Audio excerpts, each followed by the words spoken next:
আপনাকে বলছি, কখনো কি ইফতারির সময় আপনার স্ত্রী, আপনি আপনার সন্তানদের নিয়ে হাত তুলেছেন? তুলেননি।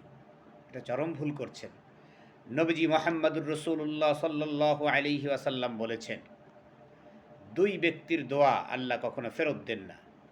এক হলো রোজাদার ব্যক্তি যখন ইফতারি সামনে নিয়ে আল্লাহর নিকট ফরিয়াদ জানায়, আল্লাহ তাআলা তার দোয়া কবুল করেন, ফেরত দেন না।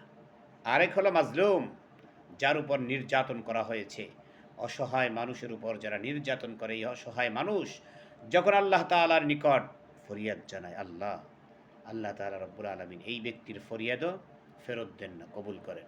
সুতরাং বুঝতেই পারছেন, ইফতারির সময় দোয়া করলে দোয়া কবুল হয়। আপনি শুধু হুজুরদের ডেকেই ইফতারির সময় দোয়া করবেন না, বরঞ্চ আপনি নিজে নিজে দোয়া করবেন।